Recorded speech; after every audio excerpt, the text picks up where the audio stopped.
The Book of Acts, also known as the Acts of the Apostles, in the New Testament. Read from the New King James. Acts chapter 18 verse 1 through 28. After these things Paul departed from Athens and went to Corinth. And he found a certain Jew named Aquila, born in Pontus, who had recently come from Italy with his wife Priscilla, because Claudius had commanded all the Jews to depart from Rome. And he came to them. So, because he was of the same trade, he stayed with them and worked. For by occupation they were tent makers. And he reasoned in the synagogue every Sabbath, and persuaded both Jews and Greeks.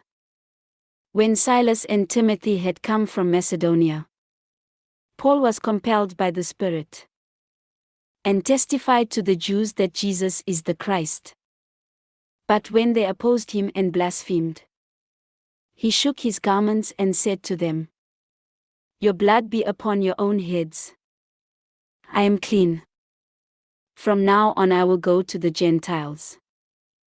And he departed from there and entered the house of a certain man named Justus, one who worshipped God, whose house was next door to the synagogue. Then Crispus, the ruler of the synagogue, believed on the Lord with all his household. And many of the Corinthians, hearing, believed and were baptized. Now the Lord spoke to Paul in the night by a vision. "Do not be afraid, but speak, and do not keep silent. For I am with you, and no one will attack you to hurt you. For I have many people in this city." And he continued there 1 year and 6 months, teaching the word of God among them. When Gallio was proconsul of Achaia, the Jews with one accord rose up against Paul and brought him to the judgment seat, saying, "This fellow persuades men to worship God contrary to the law." And when Paul was about to open his mouth, Gallio said to the Jews, "If it were a matter of wrongdoing or wicked crimes, O Jews, there would be reason why I should bear with you. But if it is a question of words and names and your own law, look to it yourselves. For I do not want to be a judge of such matters." And he drove them from the judgment seat. Then all the Greeks took Sosthenes, the ruler of the synagogue, and beat him before the judgment seat. But Gallio took no notice of these things. So Paul still remained a good while. Then he took leave of the brethren and sailed for Syria. And Priscilla and Aquila were with him. He had his hair cut off at Cenchrea, for he had taken a vow. And he came to Ephesus, and left them there.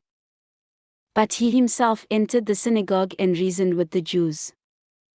When they asked him to stay a longer time with them, he did not consent, but took leave of them, saying, "I must by all means keep this coming feast in Jerusalem. But I will return again to you, God willing." And he sailed from Ephesus. And when he had landed at Caesarea, and gone up and greeted the church, he went down to Antioch. After he had spent some time there, he departed and went over the region of Galatia and Phrygia in order, strengthening all the disciples. Now a certain Jew named Apollos, born at Alexandria, an eloquent man and mighty in the scriptures, came to Ephesus. This man had been instructed in the way of the Lord, and being fervent in spirit, he spoke and taught accurately the things of the Lord, though he knew only the baptism of John. So he began to speak boldly in the synagogue. When Aquila and Priscilla heard him, they took him aside and explained to him the way of God more accurately. And when he desired to cross to Achaia, the brethren wrote, exhorting the disciples to receive him.